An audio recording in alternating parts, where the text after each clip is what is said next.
What's up everyone, welcome to Dirt Nap Dirt Bike Adventures channel. Today bringing you a vlog on the Husqvarna 701, and today's video I'm going to go over 5 mistakes I made on the BDR in Idaho.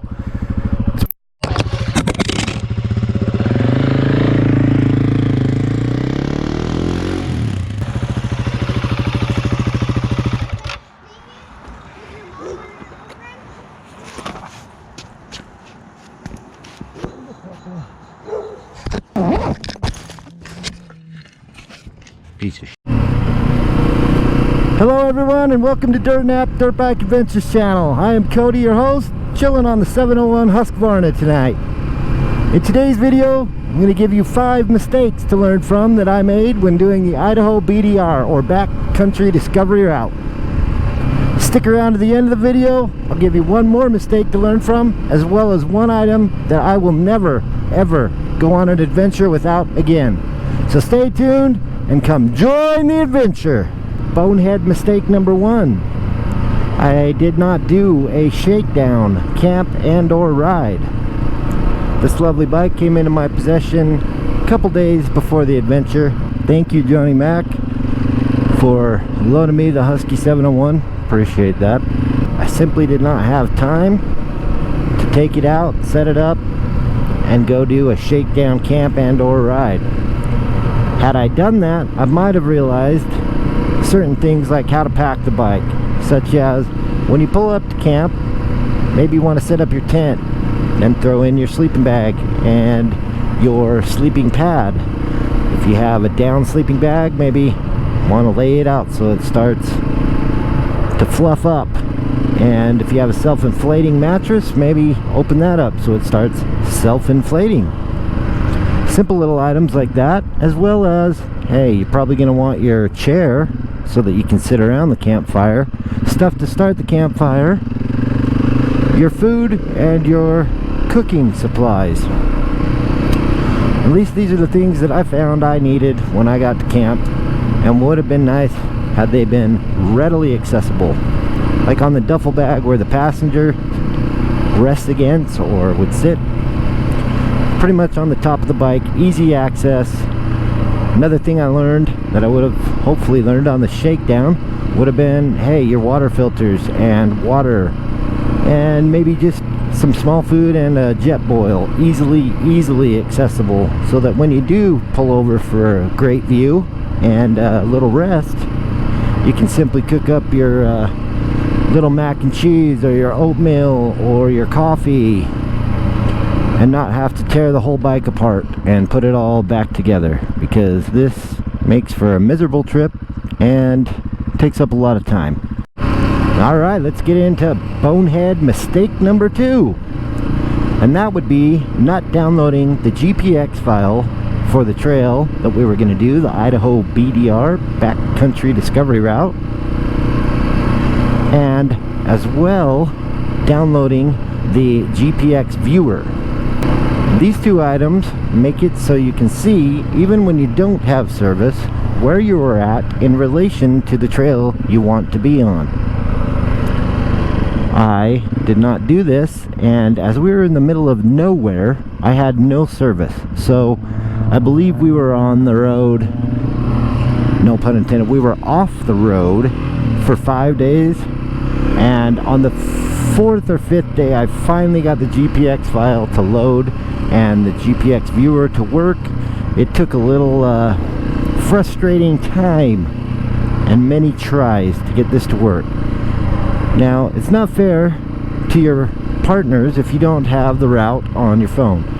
Tim was great, waited for me at every turn that could have possibly been a wrong turn, and I appreciate that. However, I do feel bad for putting the responsibility on him, simply because I did not take the time to download the GPX file and the GPX viewer and make sure that it worked on my phone.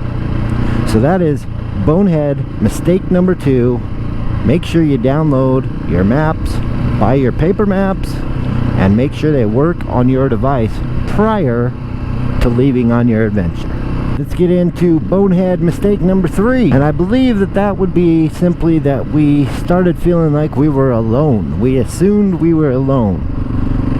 We were 48 miles into a 100-mile stretch off-road in the middle of absolutely nowhere, and we had not seen anybody for over 40 miles. So we became a little complacent and started just feeling like we were alone. So this led to things like hugging the left corner in turns when you're kind of by a ledge on the right hand side, and just generally thinking that we were the only people out on the trails. This all changed rather quickly at mile 48. As I rode up a hill, I was trying to get to a spot where I could get off the bike ahead of Tim so that I could film him coming around a corner. About the time I got off my bike, I saw some young kids in a Jeep coming around a corner and doing so very fast. And my first thought was, oh, Tim is coming up that. He has no idea they're coming. I tried to slow him down, wave him down, but as kids do, they kind of accelerated into the turn. Luckily, Tim was practicing some good practices, although he was over to the left a little bit. He was looking up. He was aware that it was a blind corner, and so he was semi-ready to react. Now these kids came around quickly, and I got to watch one of the most terrifying things I have ever seen in my life. I watched Tim grab his front brake. I watched the rear wheel go straight up and over, and I swear to you that I saw Tim looking right at me saying, "Oh fudge." This will forever be in my mind. Now, Tim said that he tucked and rolled, shimmied over, but the only thing that really saved Tim was, number one, that he was aware and able to react, knowing that it was a blind corner, and number two, there was a small ditch to the left-hand side where snow had been running off. And I believe Tim fell into that ditch, and if you asked him, I'm sure he'll tell you he scurried into the ditch. But that depression is the only thing that stopped that 800-pound BMW 1200 GS fully loaded from smashing and pummeling Tim right into the ground.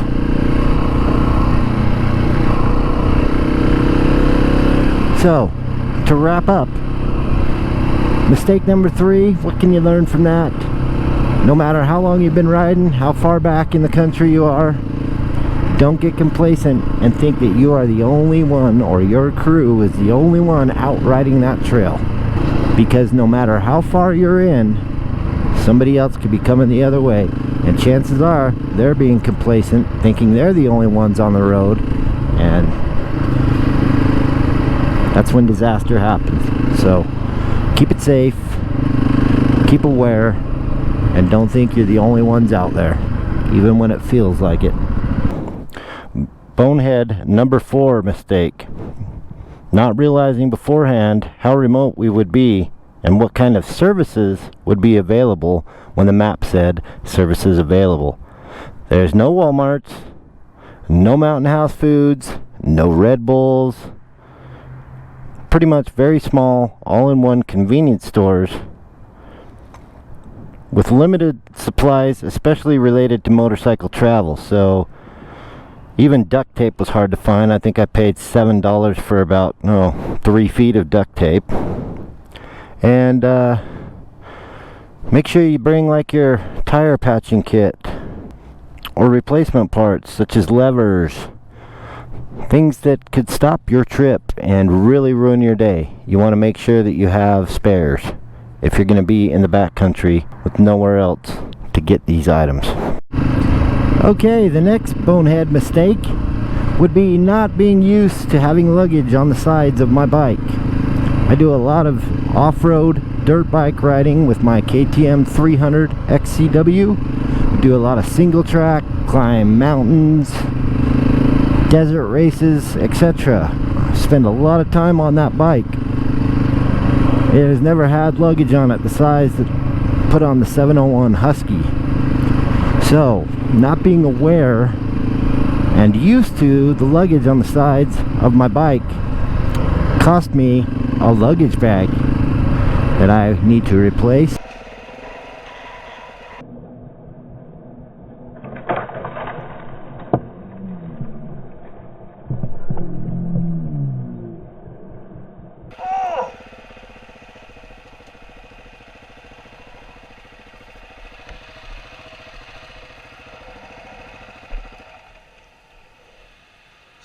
And it's not cheap. Not only that, but it was something that made the rest of the trip very inconvenient. Having to try and strap on a dry bag where there used to be a pannier, and making sure that all the stuff that you put in there is not stuff that you need regularly. Otherwise, I had to take the bike apart, put it back together every time we stopped, and I needed to cook some coffee or ramen noodle or grab a water filter to get in the river and get some fresh water. So, practice and be aware of things that you add to your bike, whether it be luggage or simply new levers, or if you raise or lower your bike, different seat, different mirrors. Just be aware and practice before your adventure would be my advice. Well, thanks for sticking around this far. I'm going to give you my 6th and bonus mistake that I made doing the Idaho BDR. I hope you're learning something from my mistakes so that your adventure will be that much better next time. So let's jump right into the bonus. My biggest mistake, that's why this is the bonus mistake, when doing the Idaho BDR, is on day 1, unfortunately, I got to see Tim flip his bike, which is a BMW 1200 GS, fully loaded. Okay, very heavy bike. Now, there were a few things going on here, and I believe I might have talked about them earlier in one of the other tips. But the main point of this is, after watching Tim flip his bike over, he got up and he seemed to be okay. We went through the where are you at, all of the, you know, check for concussion, check for broken bones. Actually not that bad. Considering what you went through, that's yeah, etc. I stalled him as long as I could. Now, I look up to Tim, so I was a little nervous about, quote-unquote, like calling any shots on the ride. Like, this was his ride, this was his idea. I was just along for the adventure and grateful to be there. However, I'm not exaggerating that this was a terrible wreck. I literally thought I would be pushing the SOS button on my InReach and not sure if he was going to make it. It was terrifying. The only thing that saved him was a ditch and his awareness. Okay? But my mistake that I made here is not calling the ride. Not finding the closest place that we could set up our tents and just assess, chill out, and start the next day. So, being nervous, I hinted at the idea, and you know, my intentions were great, but I should have been more forceful for both of our safety, because this is how it played out. The next mistake, as we are going,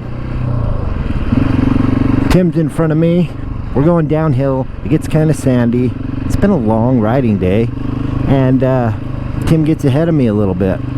I think my bag that I knocked off was falling off. I tried to fix it.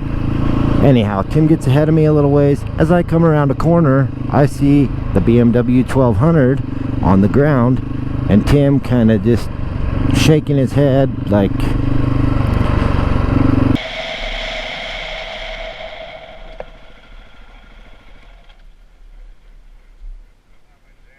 What's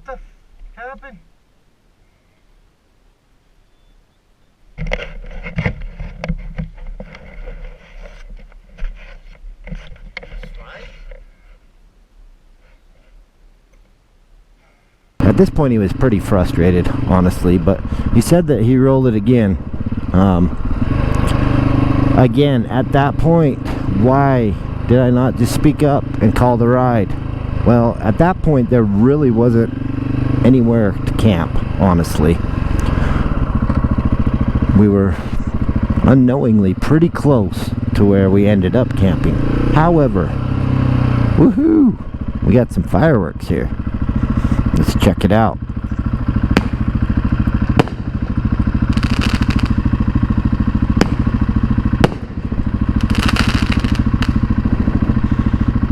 Just stop and let you enjoy the view here.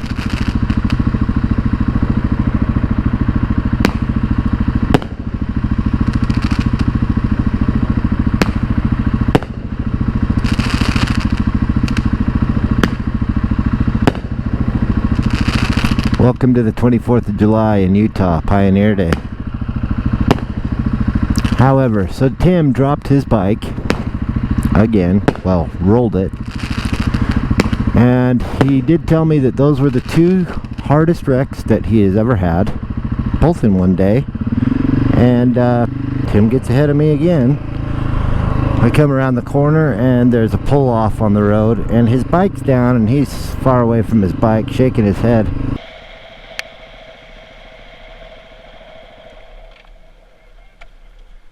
What? What did you do? Huh? Anyway, I know that this was a long bonus story, but I feel it's very important. This whole day I thought, hey, it's Tim's trip. This whole day I thought, it's Tim's trip, you know? I look up to Tim.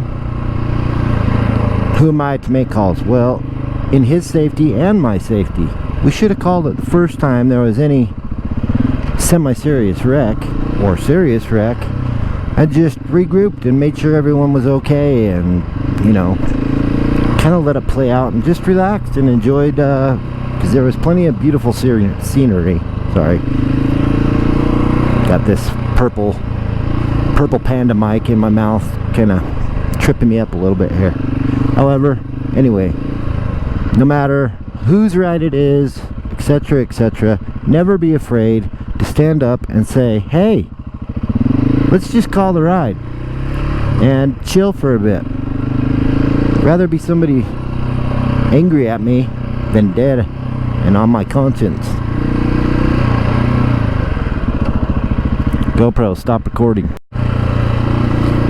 And as promised, the item that I would never go on an adventure again without is my Garmin InReach. I was with Tim from 40 Times Around channel. Stop by and check his out. His sticker is down there. I don't know if you can see it at night.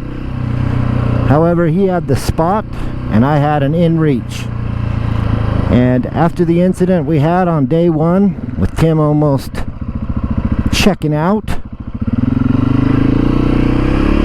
we were both very, very, very happy that we had an InReach and a Spot, that we could get a hold of somebody, because we were in the middle of nowhere, 48 miles in to a 100-mile trail with no services, literally in the middle of nowhere. And when I say 100 miles is services, it was like a small convenient gas store. So we're not talking high-tech hospital or, you know, big rescue crew, anything like that. However, it does give you peace of mind to have some way to get help when you're out in the middle of nowhere, which is where us adventurers like to go, right? Not into the middle of nowhere where nobody else is to bug us. Check out nature's beauty. At least that's one of the main reasons that I love riding motorcycles off-road. I will leave a link to the Garmin InReach that I use, as well as a link to the Spot that Tim Collins used on the Idaho BDR. Thanks for sticking around this long. Make sure to check back in, like, comment, subscribe, hit the bell, because we've got some Idaho BDR adventures coming up as soon as I can get to editing those videos. I'm totally excited about it, but I was gone for a week and now I'm just trying to catch back up on work. You know how that goes. If you're an adventure rider, you probably do. You go have some fun, come back, and you gotta play catch up. So anyway, once again, I appreciate you checking out the channel, checking out the video, and as always, stay safe and come join the adventure.